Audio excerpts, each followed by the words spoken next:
Pwrpas y gronfa ydy bod ni'n gallu cyfrannu arian I bobl illa sydd ddim yn gyffyrddus efo gwaith papur, sydd ddim eisiau mynd drwy brosesau o adolygu a threfniant busnes sy'n gallu llenwi ffurflen gymharol syml, rhoi don blaenau ni.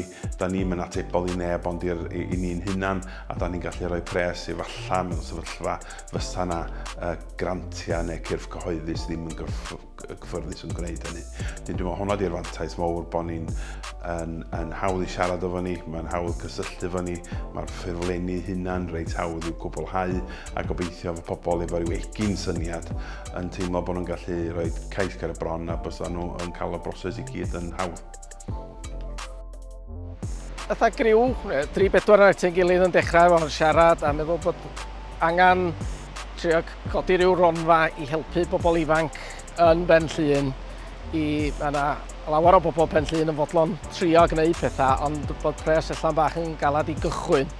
Wedyn, dwi'n meddwl bod 10 neu 12 yn y niwan wedi dod at yn gilydd wedi bysoddi pres I fewn i'r gronfa a wedyn mae pobl wedi cael cais sy'n braf, lleol I menthyg bres yn ddi-dal ac mae jyst neis gweld pobl lleol yn medru aros yn Ben Llŷn ac yn medru cychwyn ar rhedeg busnes I hunan. Mae'r benthyciad wedi helpu yn fawr iawn efo'r busnes. Mae wedi helpu fi datblygu'r busnes, rhan revenue ac yn yr dyfodol dwi'n gobeithio wneith o helpu datblygu a rhoi cyfle I rywun lleol I dechrau busnes ei hun hefyd. Ethon ni ati, unwaith gaethon ni chydig o'r gwaith cae wedi cael ei wneud, oedd wir angen goleuadau arna ni hefyd. Oedden ni'n meddwl waith I ni wneud bob dim yr un pryd a o'n i'n gwybod bod na fenter Ben Nesa Llŷn yn bodoli a wnaethon ni feddwl sa'n ni yn holi nhw os oes gennyn nhw unrhyw gefnogaeth ariannol. Roedd y broses yn ofnadwy o hawdd a oedden nhw'n ofnadwy o helpful efo ni. Gaethon ni lot o gyngor gennyn nhw hefyd yr un ffordd a nathon nhw rhoi llawer iawn o gymorth I ni'n diwedd fwy na oedden ni'n disgwyl a da ni'n ofnadwy o ddiolchgar achos heb help nhw rili fysa ansawdd sgynnon ni o bethau rwan a fysa'r cae ma ddim yn bodoli na'r clwb bellach o bosib so ma nhw wedi helpu lot I teg at y fenter yma. Dwi wedi gallu gwneud cyrsiau, soleri panel a storfa batri I ddechrau. Hefyd mynd fewn I cyrsiau ersos a ground source a dwi'n gobeithio fe'n gallu cyflogi lot fwy o bobl yn yr amser I ddod gan fod i'n prysuro ar yr ochr yn I adnewyddadwy.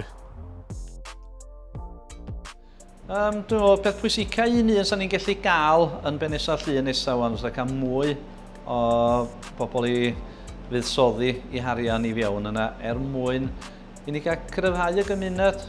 So ni feddwl na hynny yw'r peth pwysicau un I ni. Mae'n nghalon I reit gyda'n gymuned a bydaron o fan hyn ydw I. A da ni eisiau cael gwneud gymaint ag ella ni i'r gymuned I gael cadw bobl ifanc yma. Mae pob yn cwyno ac yn cwyno nad oes am tai fforddiadwy y bethau yma. So ni'n cael mwy o bobl ifanc i'n dechrau busnesau hunan. Fysa yna fwy o arian yn aros yn y pentrefi wedyn.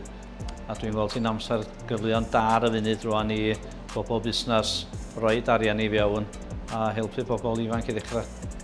Beth swn i'n dweud bobl ydy fynd amdani a I beidio meddwl dim byd amdano fo, jyst cenwyr ffurflen ar y ffwrdd achos mae'n mynd I helpu I gael eich busnes yn well a I symud ymlaen efo'r amser sy'n dod. Oedd y cais am Ben Nesa Llŷn yn un reit hawdd I wneud, nes I wneud am mis Ionawr. Oedd y ffurflen gais yn hawdd I llenwi a yna lot o cymorth ar yr ochr arall trwy e-bost a galwad a ffôn. So ia, swn i'n mynd amdani os gennych chi diddordeb.